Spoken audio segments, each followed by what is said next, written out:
Today, I'm with a man who needs no introduction. We have with us the one and only Mr. Bongbong Marcos.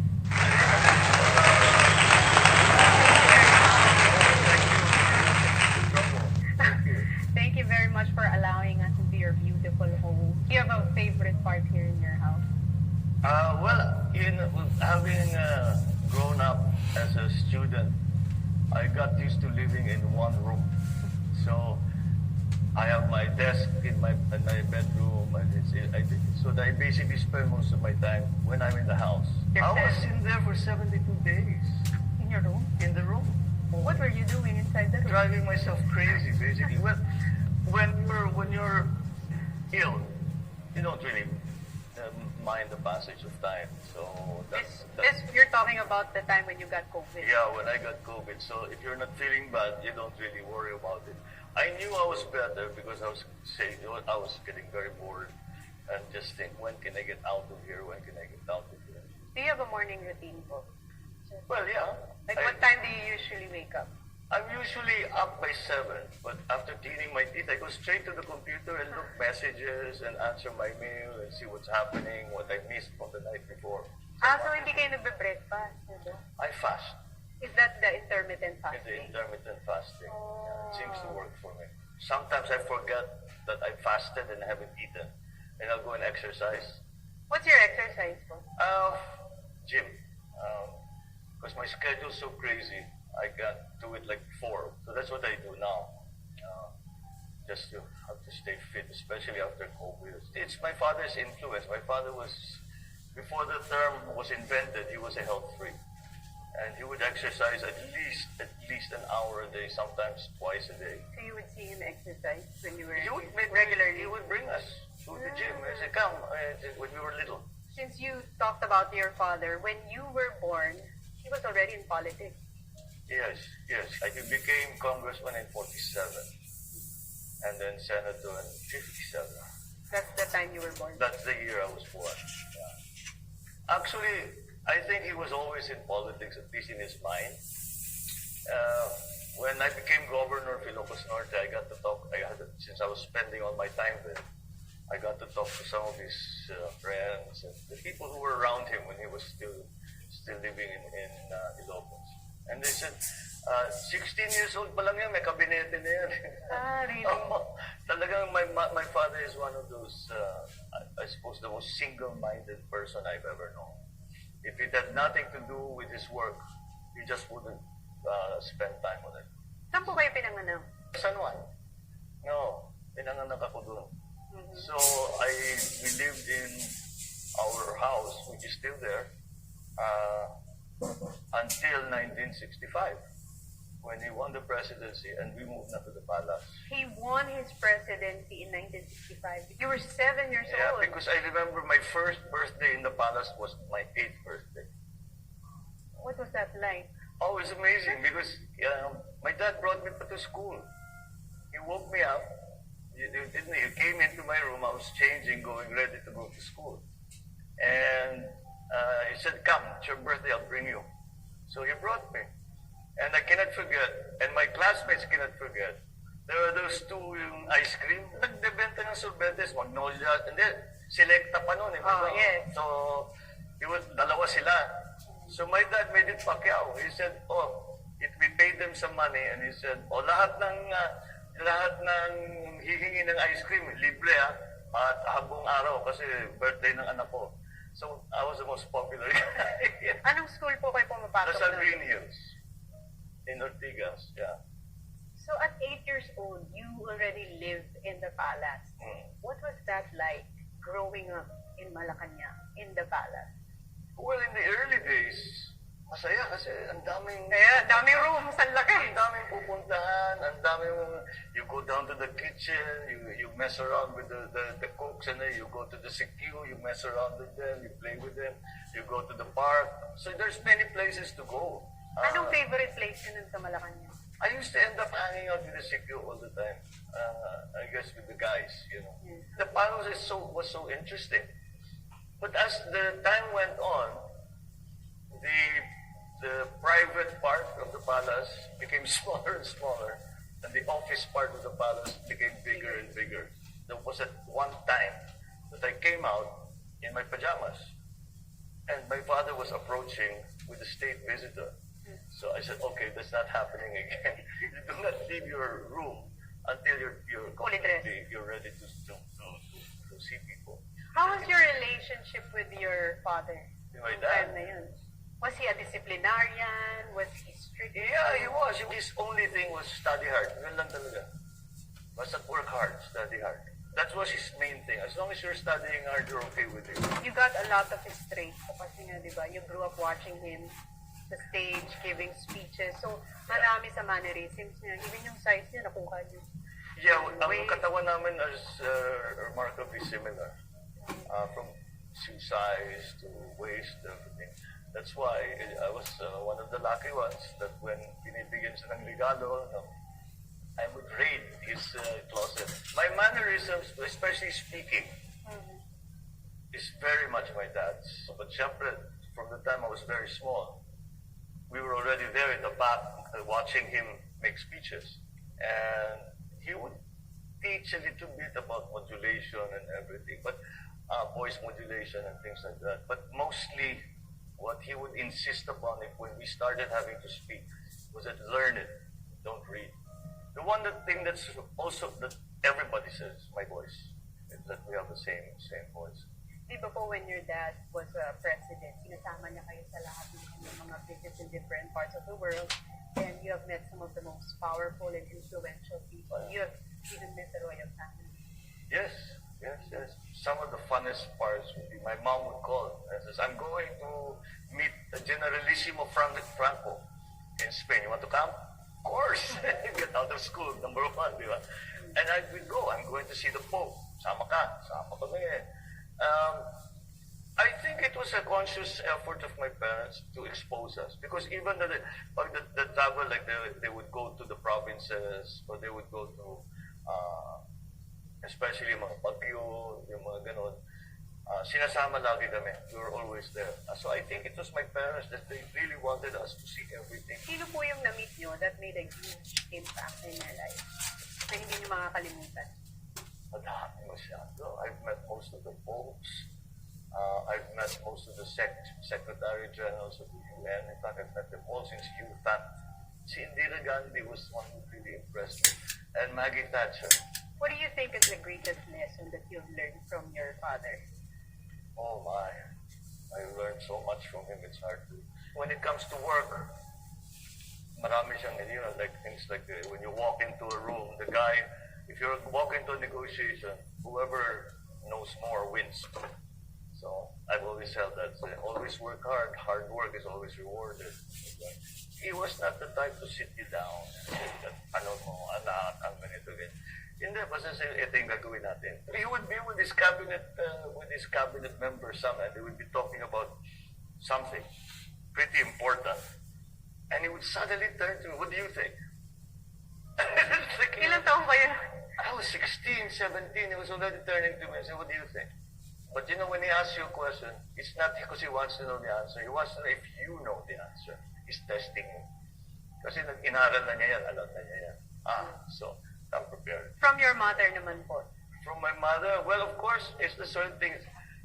My love of music, of the arts, because our house always had music playing. She was the one who used to take us to the theater, take us to museums. It really was her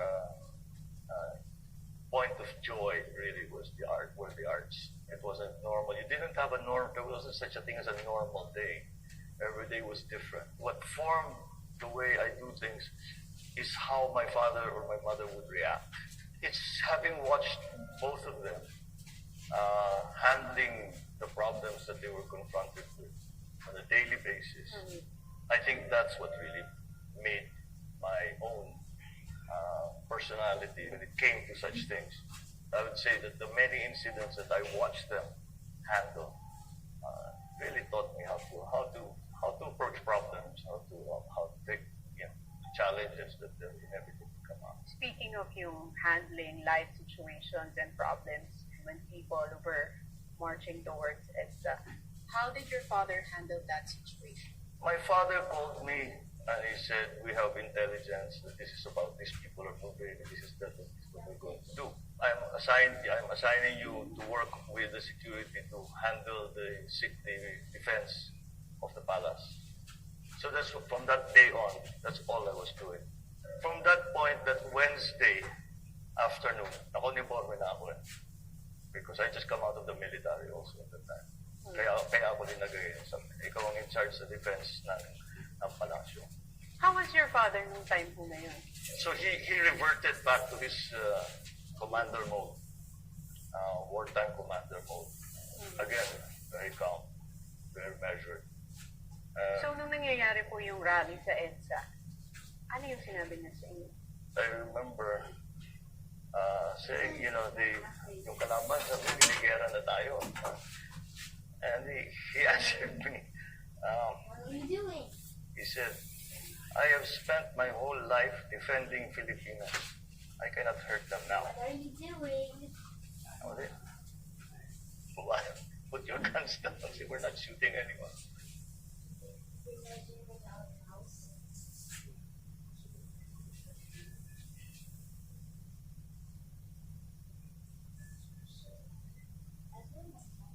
Were you scared sometimes? No, I wasn't. I can't say as I was. Because militarily, we had an advantage. It's just he chose not to fight. And then they took us to Clark. When we got to Clark, dinisarmahan kami. Lilipad na kami sa Guam. Which is what happened. How was your father when you were in Guam? He was ill. He wasn't well. He wasn't sleeping. But again, he was still his own self. He was in that mode. He was in commander mode.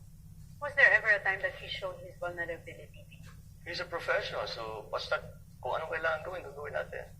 He didn't shirk away from any kind of challenge. Basta kung ano, hinaharap niya talaga. Basta yung the opposite of vulnerable. Solution-based. Oh, absolutely. Mission-oriented, tawag sa military. Mission-oriented. How was your last moments with your father? Before he passed away? They called us. I was in San Francisco, and the doctor started calling. Actually, my sister said, "You better come back." So I rushed, took the first plane back to Hawaii, and that's it. And he had a kind of a seizure. His heart failed, and we were just watching him, trying to revive him.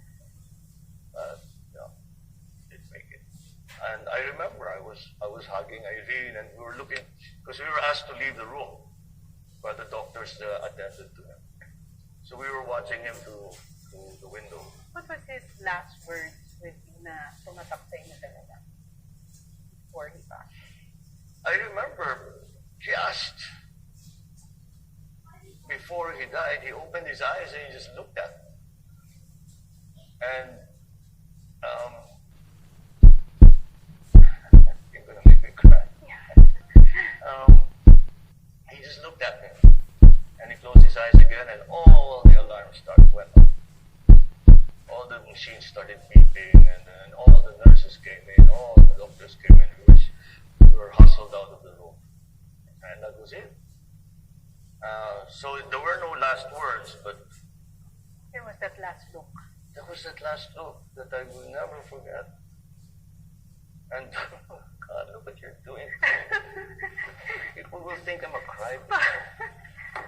It said the world, that last look. It's a very, very sad memory. And sad and happy at the same time because at least meron siyang last na connection with me, with us. I could see he really looked.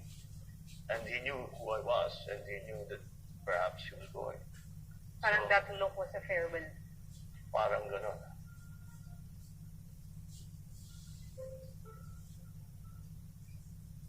A lot of people were saying that your father, Ferdinand Marcos, was the best president the Philippines has ever had. And to some people, he was the worst president the Philippines has ever had. But if I were to ask you, what's the best and worst thing about him? The best thing about him as a leader, as a president, he was an actual leader. I think the problem now we have is that we lack leadership. You cannot be president following surveys, which is a tendency that we have not only here but in other countries as well. Meron siyang vision talaga. I want the Philippines to be this place in 10 years. I will make the Philippines this good by that year. Meron siyang vision. Ano yung galing ng Pinoy? Yun, doon tayo. Pagandahin natin. He had a very clear understanding of what needed to be done and how to do it.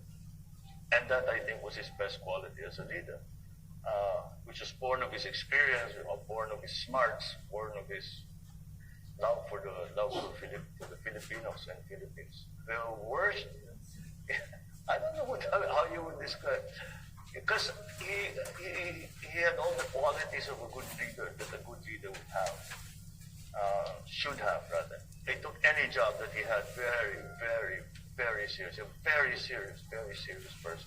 And that sense of focus, maybe that's the worst, because everything was put aside. If it does not help the presidency, it does not help the country. If it is not in the national interest, you keep it to yourself, because I don't have time for that. That's all I have. Not to say that he was a negligent father, but he was always very doting with us. But that was his life. That was everything that he was about.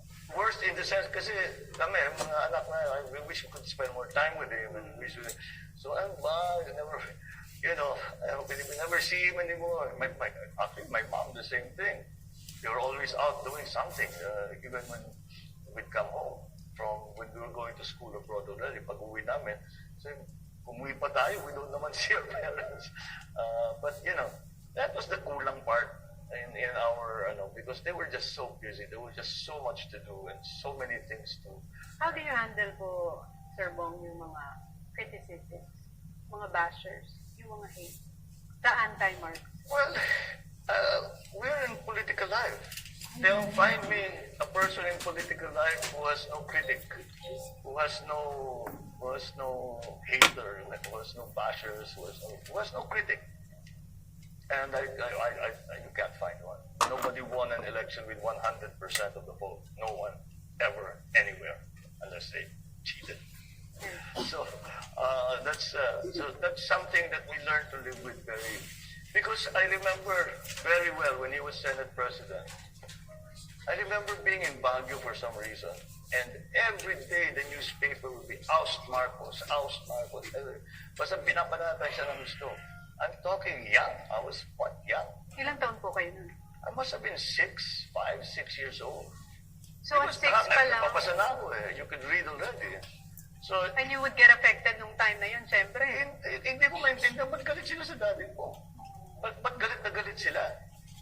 Siyempre, babasahin ko dyan, hindi ko naman naintindihan kung ano yung pinag-usapan nila. So, I remember asking an aunt, saying, ba't sila galit ni daddy?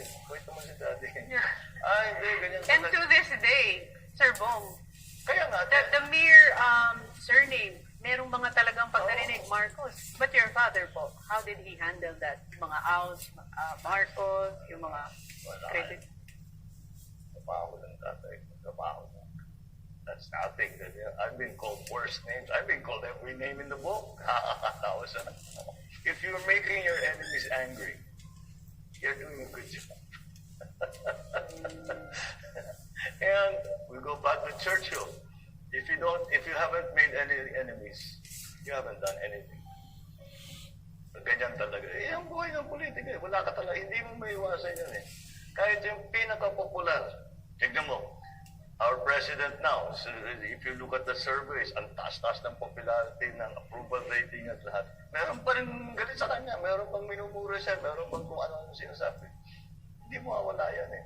And we learned that lesson, I did anyway, I learned that lesson very early on. At the age of 6. Mga ganun. I remember, we look in the history books. When was the time when he was Senate President, ang gusto talaga sa tagalin, they just kept attacking him and attacking him. I remember, I still in my head, I can still see the newspaper. Oust Marcos, out Marcos, out. Yung puro ganun yung headline. at the age of 6, ano? Parang ang aga-agad na awakening yun and realization about life. Di ba? It had to happen because buhay talaga namin yun. It's been Yes. that way since History. before we were born. Yes. Diba? Speaking of history, Sir Bong, if you were to change one thing about the Philippine history, what would you change? The colonizations, sana hindi na tayo na-colonize. I would do away with the Spanish colonization, the 300 years. And all the Americans essentially colonized us too. And I think that Filipinos deserve better than to be second-class citizens. Your mom has been very vocal about you following father in Liba. So where do you see yourself next year? As long as I'm functioning, I consider myself to be in public service. I hew close to my father's idea. And it seems we were put on this earth to serve. And so that's what I'll do. If that is my purpose in life, and that's what God wants for me to do, then that's what I will continue to do. Hanggat I'm functioning. It's never finished kasi. It's never finished. There's always one other thing that you can do. There's always a little bit more that you can. So if it's not yet finished, what is it for that you want to continue doing? Helping, just make the Philippines better. Well, right now, to be specific, is we're in the middle of this crisis. We have to improve our vaccination rollout para talagang, because it seems to be the only solution. In the very beginning of the pandemic, I was trying to find a way that you could balance opening the economy and staying safe. With the vaccines coming, what really needs to be done now is to have a plan for the re-emerging Philippine economy. What do we do? Paano natin bubuhayin ulit yung mga nalugi? In the eyes of public, you have lived a privileged life. And parang iniisip nila, you seem to have everything. If there's one thing that you think that you don't have, ano po yun? I agree with that public perception. Well, in the earlier part of my life, the privileges we enjoyed, we grew up in comfort. We were never needed for anything. What is it that's kulang pa in my... Do you think that you don't have? Because you seem to have everything. I'm jealous of you. I wanted to be a musician. Sabi nga po ng anak nyo, if you weren't in politics, rockstar nga daw po kayo. Ay, yun. Dalawa lang ang ambisyon ko nung maliit. When I was about 12 years old, maging rockstar, maging astronaut. Sino idol yung rockstar nun? Stones, with Dagger, well, the Beatles, all of them. I became friends with all of them eventually. Nakilala ko silang lahat. Siyempre, all this, If you were to introduce the name Marcos to the new generation, how would you introduce yourself to them? Well, I'm the son of the longest-lasting president who brought the Philippines into the modern world, really. And we became a nation who brought to the Philippines a sense of nationhood. I've been asked many times, what's the most important part of your father's legacy? I'd say the most important part is that sense of nationhood. When we were proud to be Filipino, when we would go out abroad and say, Filipino kami. I think that was the first thing. And not a small part of that was OPM, was the original Pinoy music. Because it's the culture. You learn about, this is what it means to be a Pinoy. This is what it means to be Filipino. And that happened during his time. And if you ask me, despite all of the successes that he had, built all the roads, the schools, the educational system, the medical, that's all wonderful and something that we should continue to. It's that sense of nationhood. And we were united. We were united as one. We were all working in the same direction, working in the same thing. And we've lost that a little bit. And that's what I would like to, that's how I would introduce myself. I would like to restore that. Nasa ugali naman ng Pilipino na matulungin eh.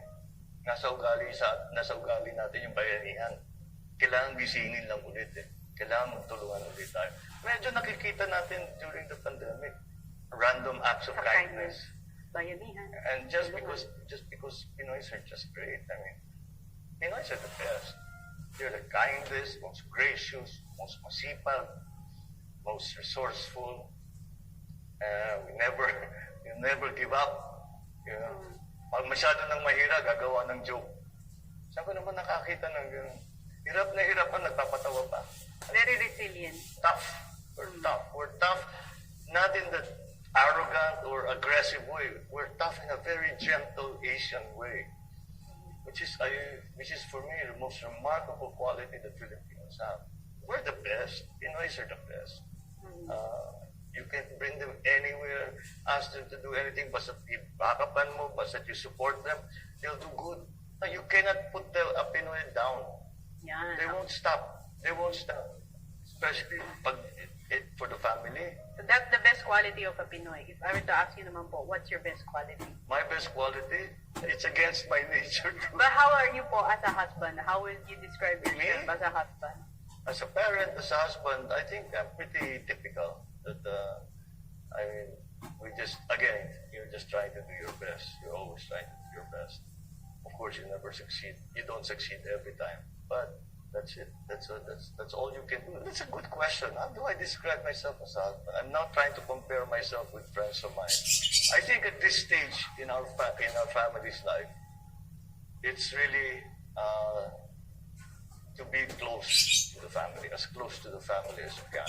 So even if you're working for something much bigger than just your family, that still remains the focus of your life. Many of the time I could retire and sleep well. What will my kids think? Diba? Tinamad na yung tatay namin, ayaw na eh. Speaking of tired, what are you tired hearing about? Lies. I'm really tired of hearing lies that have already been disproven. Not necessarily about my family, about me. Some people have the idea that if you repeat a lie often enough, it becomes the truth. And so they keep repeating things. Just tiresome. Pero like I said, may pagkamanhid na rin ako. Kasi alam ko naman, ganyan naman talaga eh. Kung ayaw mong i-criticize ka, don't go into public life. When people are spouting lies, I always tell myself, don't worry about it. You have the advantage. You know the truth. So I take refuge in that. And your truth is? And the truth is not what you're saying. It's entirely something else. Just think of the things that were being said in 86. February, March, April. All the things na sinasabi, nakadiscover kami ng ganito, ng ganyan. All of them have been proven as lies. Pero sige pa rin. Sige pa rin sila. Sige, kung talagang yun gusto nyo, sayangin ninyo yung buhay nyo dyan. Sige, that's your business. Tama si Taylor Swift, you know. Haters gonna hate, right? And that's what they are. That's what they do, is hate. So what do you focus on now po? Work. I guess that's where we're headed. Back to work. What else are you going to do? The best thing that you can do is to help other people. Is to help many other people. As many people as you can.